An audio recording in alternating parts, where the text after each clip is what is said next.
Welcome to a special edition of Greenberg News. We're bringing people, we brought down one of the shining lights of Broadway, Natasha Martin.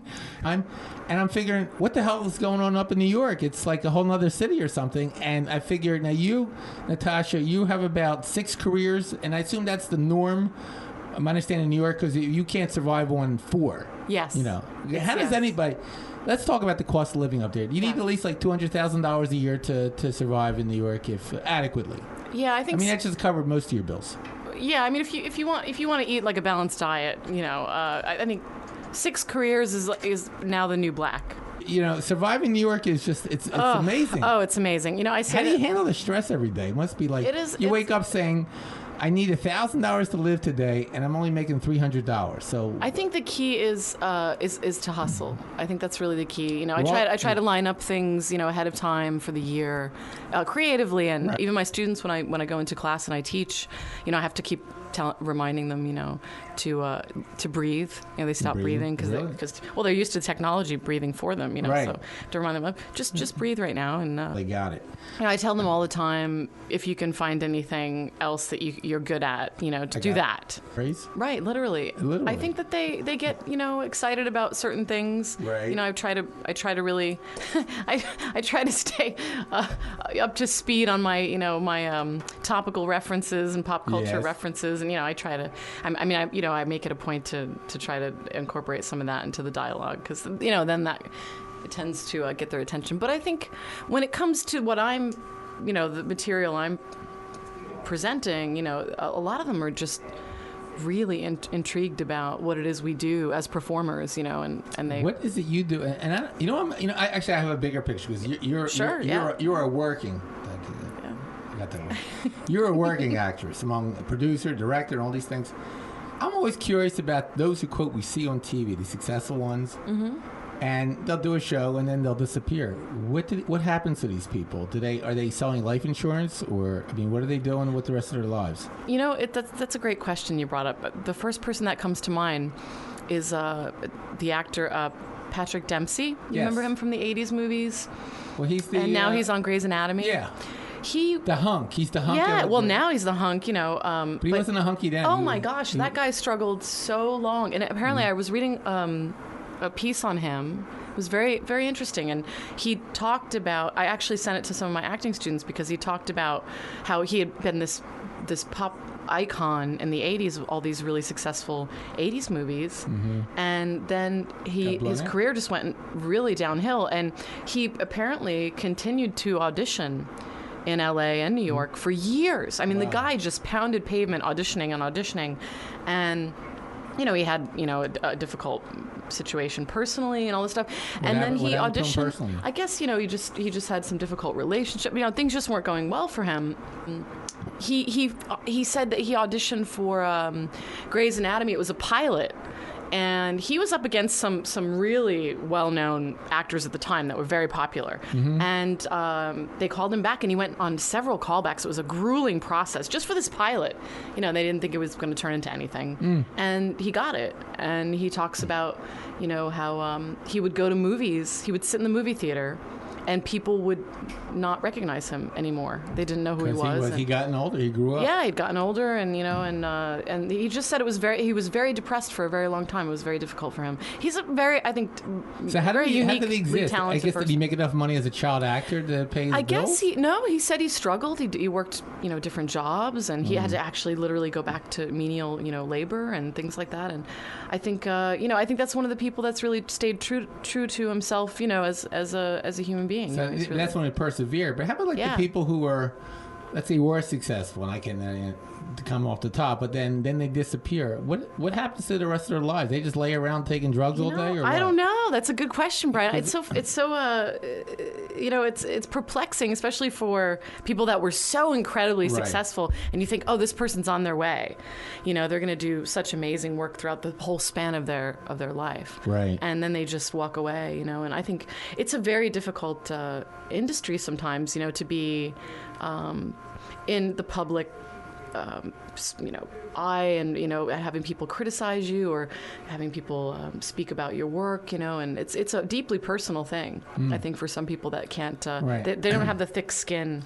Oh, it's You like, have to like really- people who, like I said, who were popular and they disappeared, and like 20 years later they show up. I'm like, what did they do for those last 20 years? Yeah, what were they doing? I don't know. Maybe they they were were just sitting in a box. I mean, know. they were just waiting for someone to call. doing like, crocheting or Right. some crafts. And, and I just wondered how these people function. I always worry about their downside. Someone's got to care about I them. don't know. I don't know. So I hope that happens to me, that I make enough, that the people will say, that people what finally happened say, to like, what? Natasha when? Who's not Russian. I have a feeling that's not going to happen, but And you're not Russian, by the way. no, Let's I'm clear it taking up. my time. You're No, taking- I am not. We got I'm that. Joe. We absolutely got taking- this. Not Russian, but my name means apparently.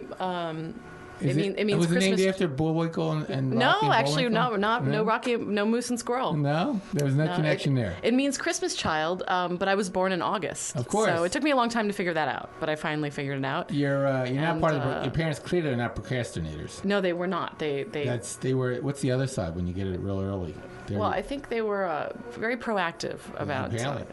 Yeah, extremely and, were about they- family planning. Are they hippies or something? Is that the deal? Were they, I think they were were- they at Woodstock? My dad, I have to say, my mom has since passed. She was very creative. She was a writer. She was a professor of law. And She was not an accountant. She's not an accountant. Okay.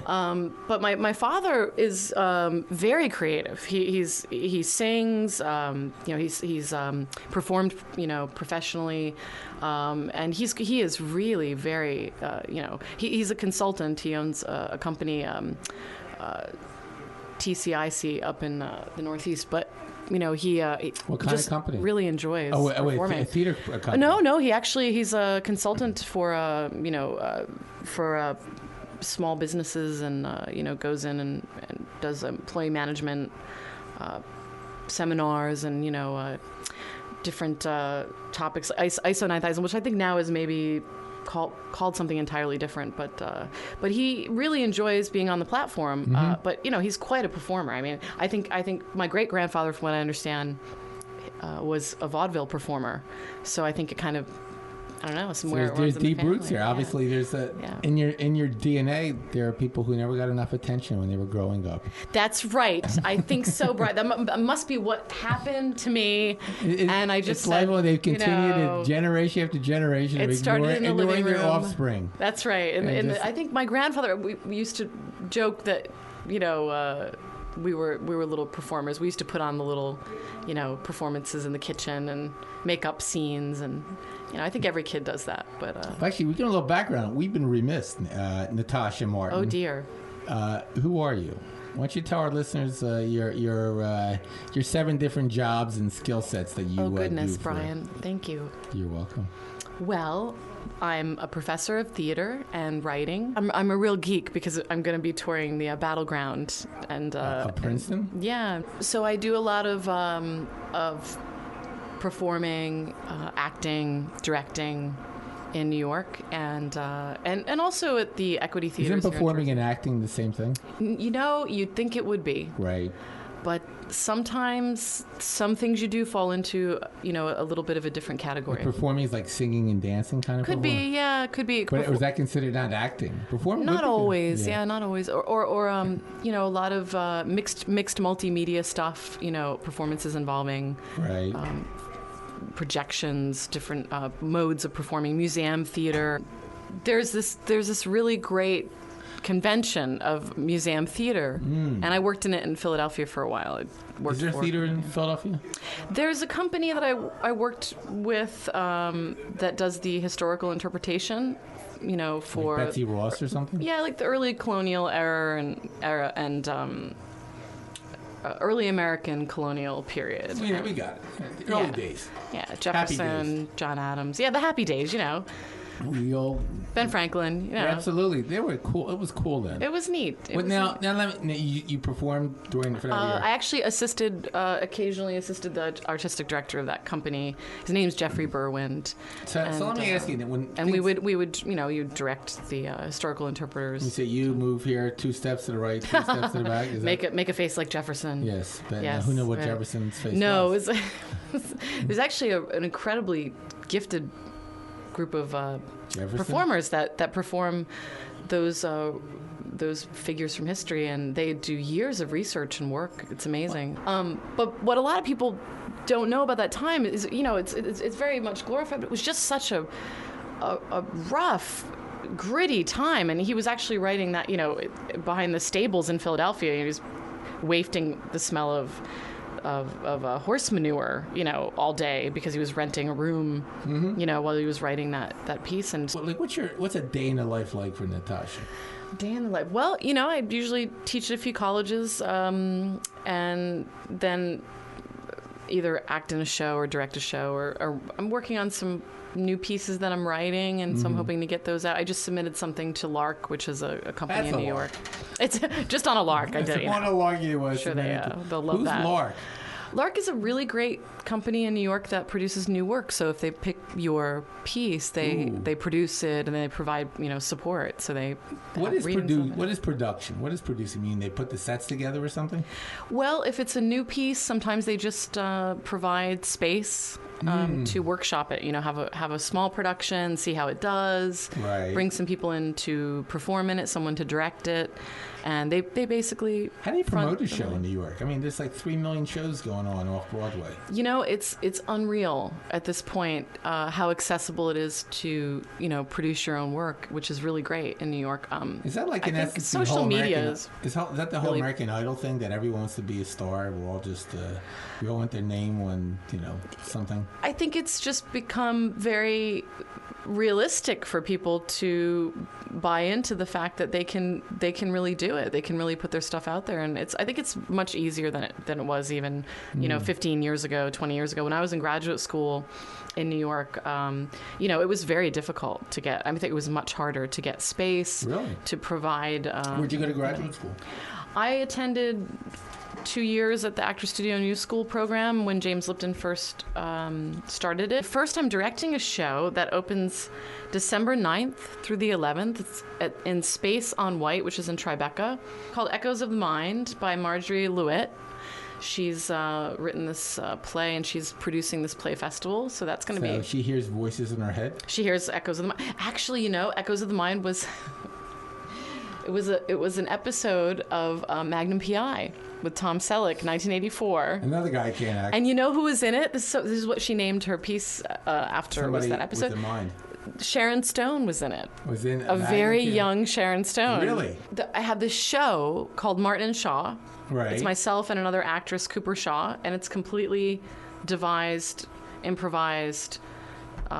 It sounds like Bernard Shaw. For 50 minutes. So that is December 12th at 6 o'clock. Bernard Shaw is dead, I think. He is dead. George, yeah. Good old that's George. What I was thinking of. Yeah. So that's at the Living Theater. The Living Theater. In New York City. Living of the Dead. Most important. It's still alive. I got even better information you should put out. I What's have that? like a website so people can track down your whereabouts. Yes, it's NatashaLeeMartin.com. Yeah, do you have one of those 24-hour cams that Oh, God, no. Oh, no. Oh, God. No, I'm not that interesting, believe me. It's okay.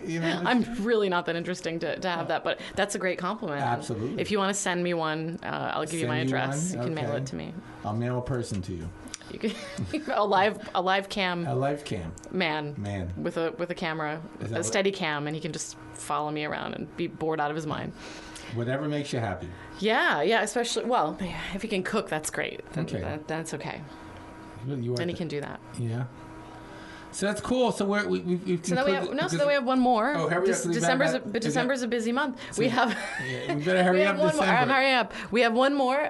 December 18th and 19th, your birthday. Yes, December 18th. In my honor. I'm acting in a show at Roy Arias Theater in New York City, and that is an off-Broadway theater on 43rd, and it's called The Sugar Plum House by Liz Kimberlin. And that's a 2-person play. It's a new play by Liz Kimberlin. So. And with that, I think we have run out of time. I think so. On this very special holiday edition of Greenberg News, and I hope you enjoyed the skunk as well, the story. I very much enjoyed it. It was from the heart. So and Natasha, keep up the great work. We'll be following you. Thank you so much, sir. Thank you for having me. And there's a shout out to Natasha. Thank you so much. Cool. And that wraps up Greenberg News. Hope you enjoyed the program. See you all next week. Take care, everybody.